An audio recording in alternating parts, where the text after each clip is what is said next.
kalau kita nak menjadi orang yang mempunyai maruah dalam hidup ini, kita kena berani bukan saja memperagakan ilmu, mempraktikkan ilmu dengan tahu bahawa risiko ombak yang akan datang, tetapi percayalah, makin ditiup angin, makin kita bergoyang-goyang, tetapi kita tidak tumbang, artinya kita makin kukuh, kita makin kuat.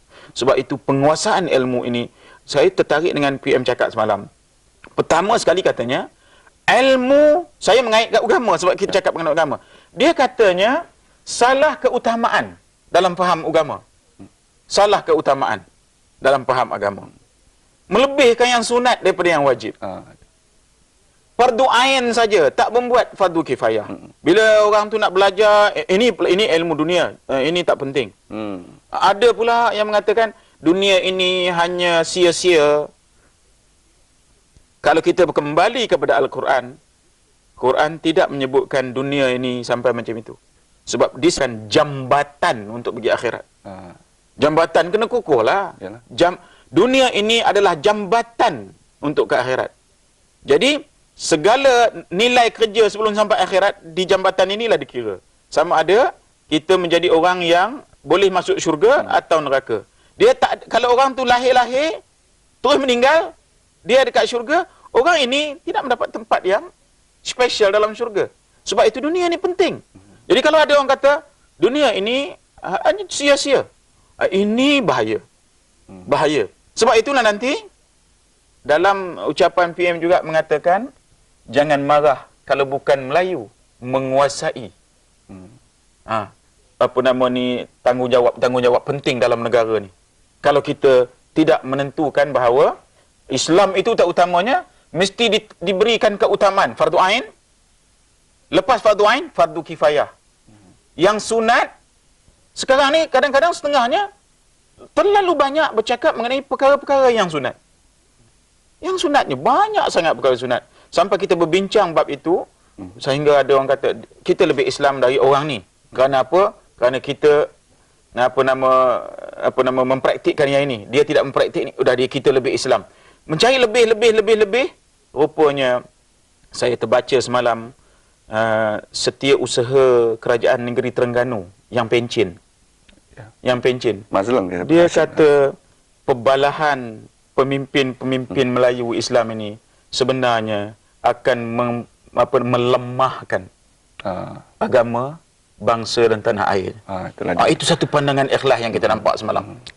Nampaknya bagi mereka yang mengikuti rancangan kita dan ingin menghubungi bersama dengan bicara Islam dalam Selamat Pagi Malaysia, bolehlah hubungi talian kita 228-28578, 228-28579, dan insyaAllah kita akan cuba menjawab, Datuk, ya. Dan ialah kalau kita lihat dari segi ilmu ni, memang macam Datuk dan Menteri katakan semalam, bahawa mereka berilmu tapi tidak mempraktikkan. Jadi kalau macam ni, bagaimanalah saranan Datuk lah sebenarnya? Kerana banyak kita telah melahirkan cendekiawan ataupun cendik pandai Islam ni, kadang-kadang mereka tidak melaksanakan sumbangan mereka sendiri.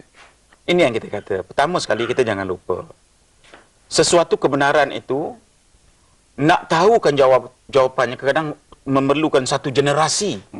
Sebab itu, apabila sesuatu rancangan itu dibuat, kita tak boleh memberi hukum, memberi jawapan serentak pada waktu tersebut. Sebab satu generasi baru. Saya nampak misalnya sekarang ni, kita tengok sekarang ni, apabila kerajaan menentukan supaya Kementerian Pembangunan Wanita wujud tahun 2001, kemudian dari segi parti pula, UMNO menubuhkan Puteri UMNO. Ini kalau kita lihat suatu sebenarnya pemerhatian yang diberi oleh kerajaan terhadap pembangunan agama sesuai dengan sirah Rasulullah sallallahu alaihi wasallam. Sebab itu kita kata tadi, kita nak membawa supaya salah faham agama ni jangan sampai menyusahkan Islam. Salah faham agama. Sebab itu, kalau kita tengok sirah Rasulullah, bila Rasulullah nak wafat, contohnya, bila Rasulullah nak wafat, Fatimah merapatkan telinganya dengan bibir Rasulullah yang mulia. Bibir Rasulullah yang mulia itu menyebut, dia kata, as-salah, semayang, jaga semayang. Kemudian, an-nisa itqun nisa, wanita, tolong jaga wanita. Special. An-nisa ittaqun nisa. Wanita, tolong jaga wanita. Kemudian yang ketiga, ummati. Umatku. Tiga perkara yang disebutkan oleh Rasulullah sallallahu alaihi wasallam. Bagaimana kita nak menterjemahkan supaya kenapa dia kata wanita, tolong jaga wanita? Kerana sejarah Islam, Rasulullah sallallahu alaihi wasallam melihat wanita sebelum Islam adalah satu pada bangsa, pada jahiliah pada itu benda aja. Benda yang boleh dijual, objek saja yang hanya memuaskan nafsu, tak lebih daripada itu. Islam datang menaikkan taraf wanita. Sampai ke satu taraf disebutkan dalam Al-Quran berbagai-bagai menuntut ilmu itu wajib lelaki, perempuan disebut sama rata dah. Sama rata. Sebab itu kita dapat nampak kementerian ini sebenarnya sesuai dengan pesan Rasulullah sallallahu alaihi wasallam. Cuma bagaimana kementerian ini nak melaksanakan tugasnya itu takkan boleh dibuat oleh Yang Berhormat Datuk Syahrizat seorang. Dia kena bersama-sama dengan rakan-rakan. Untuk orang agama panggil sekali. Bincang. Bagaimana sebenarnya kita nak menjaga yang ini Rasulullah pesan. Wanita, tolong jaga wanita. Jangan minta orang lain jaga. Kita sesama kita jaga. Dan sebab itu kita rasa ini penting benar menjadi suatu titik tolak 2001. 2002 kementerian ini agaknya akan bangkit menggerakkan gerakan-gerakan dia. Dan kita dapat nampak apabila gerakan ini mula dikuat-kuasakan, digerakkan, kita dapat nampak sudah banyak wanita di universiti dia banyak, di sekolah dia banyak. Bukan ada tetapi kita dapat nampak bahawa wanita sedang mengqada. Kan semayang ada qadaan. Dulu mereka disuruh dapur je diamnya. Dulu mereka tak dibagi ke sekolah. Kalau sekolah pun kan masak juga. Duduk je lah kat rumah. Lama benar mereka tu tak dibagi sekolah, duduk di rumah saja. Akhirnya sekarang dia mengqada dia punya tak dapat tu. Kita nampak kita complacent. Tak ada selesa, tak ada apa. Jadi dia dah ke depan sekarang. Jadi jangan bimbang pula satu ketika wanita akan mengepalai kita orang lelaki. Di seluruh dunia, di mana-mana pun. Sebab itu kita dapat nampak itu sesuai dengan sirah Rasulullah sallallahu alaihi wasallam. Bahkan kita berikan mereka peranan yang lebih besar untuk menjaga wanita itu sendiri. Itulah dia kalau kita lihat Datuk ya. Baru-baru ni tahun 2001 ada satu peristiwa hitam Datuk di mana kalau kita lihat kumpulan Al-Maunah. Ini peristiwa ni begitu menarik saya kerana kalau kita melihat dari segi ilmu ya. Kepala atau ketuanya tu tak berilmu langsung, tetapi boleh mempengaruhi orang-orang bawahnya yang berilmu. Itu dia. Jadi bagaimanalah Datuk ni kalau kita hanya menunjukkan imej saja Datuk, tapi tidak sebenarnya ni. Ini yang membahayakan kita Datuk sebenarnya ya. Ilmu atau nafsu. Dia itu je. Tapi orang yang sedang melaksanakan dia tak tahu. Dia kata ini perjuangan. Sedangkan ayat Quran bukan hadis Nabi. Ayat Quran kata wala tulqu bi aidikum ila tahlukah. Janganlah kamu campakkan diri kamu dalam kebinasaan. Itu di istihar. Allah yang cipta kita istihar, jangan campak.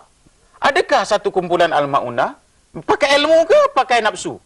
Dia 20 orang nak berlawan dengan kerajaan yang tenteranya ada berapa ribu orang. Nabi Muhammad sallallahu alaihi wasallam dengan pertolongan malaikat, dengan pertolongan kekuatannya itu 313 melawan 1000. Artinya seorang lawan 3. Dia 20 orang nak melawan berapa ribu tentera Malaysia dengan polis dan sebagainya. Saya kata ini nafsu. Nafsu yang tidak berdiri di atas bumi. Dia tidak berdiri di atas bumi. Jadi kalau ramai orang Malaysia besok yang datang Abu Bakar Bapu mengaku dia ialah jelmaan Sayyidina Abu Bakar Siddiq, 46 orang pengikutnya yang tahan mati untuk dia. Mati kita buat macam ni. Sebab ilmu sudah dikalahkan oleh nafsu yang begini. Nafsu. Contoh lagi satu, selepas pula Al-Maunah kita tengok timbul pula KMM yang meletakkan belah depannya kumpulan mujahidin. Suatu perkataan yang sangat baik. Mujahidin ni cukup baik punya perkataan. Tapi telah dirosakkan dengan boleh pula pergi merampas atau diberi petua boleh merompak 30% bagi kepada mujahidin. Tak betul lah cara. Merompak. Jadi sejak bila Islam ini membenarkan keganasan?